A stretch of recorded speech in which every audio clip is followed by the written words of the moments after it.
Good. All right. So, Miss Barbara Asare-Bediako.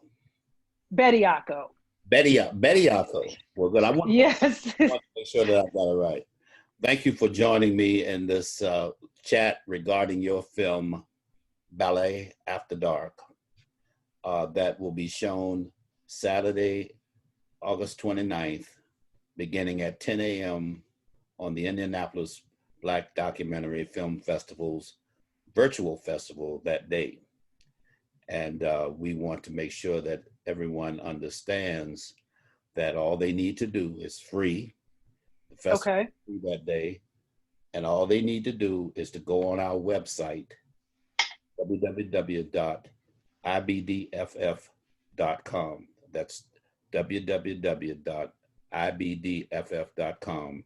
And the links to all of the films that we will be screening that day will be available for them to see the film.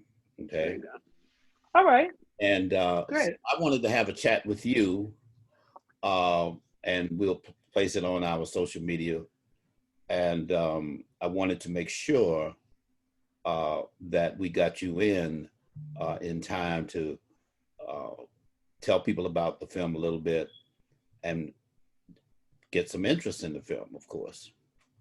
Okay. Now, tell me about Ballet After Dark. Okay. Well, first of all, thank you. Oh, I'm sorry. Go ahead. No, first of all, Mr. Winston, thank you for selecting our film. It's not always easy to get into film festival. I'm a new filmmaker. I love going to Black film festivals because I think I can get a little closer to my audience. I love going to smaller festivals. So we thank you for that. What is the film about? The plot of the film is basically, we filmed a millennial age, Black classically trained ballerina in Baltimore for 2 years. And we follow her on a journey as she learns to heal herself. She's a victim of a violent crime. And then she uses what she's learned to heal others through dance as well. And she does all of this on social media. What is the film? It's a combination of a couple of things. First of all, it is definitely cinema verite, and we made a commitment early on to stick to that principle.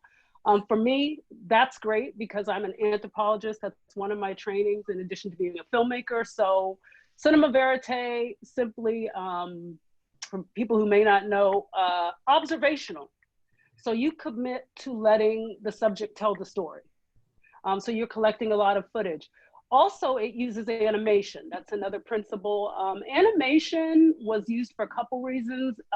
We use it to cover a lot of Tide's internal journey, because the film actually turned out to be quite internal. And then also too, as we follow her social media, I kept noticing, I'm like, every time we were filming, she was kind of a different person. So as we kept getting to know her as a person, I realized that she was trying to balance a few of these characters. So that's what you see come out in the film. I would characterize the film as inspiring. This is someone who faces obstacles but persists anyway, and that I think that's very powerful. This is not a perfect person. I wasn't really looking for that, and to me, that's not always as powerful. And when I said I wanted to make a film about a dancer, people said, well, have you watched films about Misty Copeland? And that was great, but I knew that that wasn't the specific journey of my character. But I think there's value in anybody being able to watch somebody and say, well, you know what? This is a person who still believes in themselves. And even though, from the outset, you may think they'll never do that, but she just has that drive. And I think that's really the hook for her in terms of her following. It is gritty. What I characterize as gritty, real, and raw. Once I made the decision, I'm going to follow a dancer. And I can get a little bit more into why I wanted to follow her. But once I made that decision, then it becomes the question of what type of dancer? What type of dancer? There's many types of dancers. There's ballerinas, there's strippers, there's video dancers.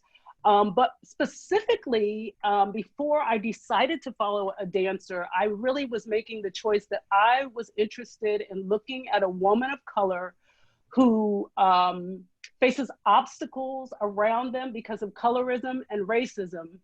And following a Black ballerina made perfect sense. I mean, historically, we've seen a lot, even with Misty Copeland being one of the first, you know, Black ballerinas. So the journey of that is really clear. And that's what I was looking for, somebody who was going to challenge the notions of that. And I think, again, that's a great example. Then also, too, placing this person in context. Following a classically trained African-American dancer looks different if we take the film to Atlanta, or if we take it to the West Coast, or even if we took it to New York. But I chose Baltimore. Baltimore is a very complex place. I didn't grow up in Baltimore, but looking at it from the outside, a lot of complex history, a lot of stark class divisions, which I feel at the same time is the reason why the arts thrive there. But let's look at the story of a young African-American ballerina who comes from a middle-class background, but when you're looking at any type of classical training, that's really a challenge. And so that's part of the story. Also, too, again, the story is about somebody who's not perfect. They're not even claiming to be perfect, but this person is still embraced, still adored. She has a lot of fans. And I would call her, not in a negative sense, but she is what you call a flawed hero. So I absolutely love that. When we think of flawed heroes, we think of Insecure. Everybody loves Issa Rae because, you know, she doesn't necessarily fit the mold. And when we watch her story, we're going to get to see the realness of that character. There's not going to be any, you know, painting a beautiful picture, but just really getting to see, well, what is it really like? What is it like to be a 30-some-year-old ballerina? What is it like to go through this type of violent crime? And that's really what interests me. Also, too, key to the movie is social media. So Tide becomes a hero because of her story, yeah, and her drive, because of the trauma, but also because of her ability to really capture and make use of this social media. And honestly, you know, you could be critical of it, but that's what's happening today. There's a lot of people who are making names for themselves. A lot of them are talented, but it's more about getting your name out and also creating a following and not having to wait to have your time on Broadway. So I think, you know, looking at some questions with that, what does it mean when your fan base is online? And when your fan base is not right there, what does it mean to find most of your support on social media, finding support emotionally on social media online? And then what happens when that gets challenged? So that's kind of what we see in the story. And then I have just a couple more points. It also asks the question of what happens to a woman of color who decides to use the source of her pain. So the source of her pain is really her body, but now she somehow is managing to use that very same body to create something beautiful and to create something for herself. So I do think that's really interesting. We don't get as much into the training of being a ballerina, but that's very important to the story as well, because the training in itself is physically hard. And I've worked as a personal trainer with many ballerinas, and a lot of times that training is almost like, you wouldn't think it because they're so delicate and, you know, they look so elegant, but the training's brutal physically. And a lot of times people walk away not feeling that great about their body. There's a lot of different training that they have to do. Then there's always the perfection of the body. And then as a Black ballerina, you face that as well, because, right, you know, one thing I learned through Tide, I said, what is the deal? And she says, well, you know, they have these costumes, and the costumes are tens of thousands of dollars. Right. And it's a Da Vinci, and they're not going to make another one. And so if my hips can't be 32, so again, that. Also too, another key thing is that this is a character film. So I love character film. In this film, again, I had an idea in mind. I wanted to look at some woman of color who's going to challenge the objectification of her body, you know, and who, not somebody who was going to fail at it, or I thought about doing something who's going to alter their body, but somebody who says, you know what, I know that you say that I don't have the right body, I don't have the right class, I'm not the right color for this profession, but I'm going to pursue it.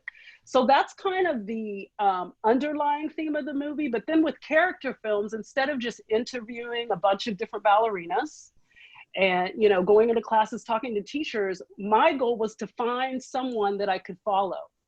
So when we do that with character films, the interesting thing is that and it's always observational as well. So then the character kind of writes the story. So we started out and we're like, oh, we're following a dancer. And then all of a sudden she had the big post. And so with character films, you have a theme of the film, but there's also other things that we learn from the person's life. So that's how I would characterize the film. That's great. I really appreciate that. I want to remind the folks on Facebook that are watching this that it's we're talking about your film Ballet After Dark that is going to be screened on August the 29th on the Indianapolis Film Festival's Indianapolis Black Documentary Film Festival's website, beginning at 10 a.m. on the morning of the 29th. And I am Eric Winston. I'm the executive director of the film festival. So I have a lot more to talk to you about. Okay. So, but right now I want to make sure that we get this clip ready for uh, to put on Facebook and on YouTube. So may I call you right back? Yes. I'll Yep. call you right. You can. Mm-hmm. I'll Yes. call. Thank you. All right. You're welcome.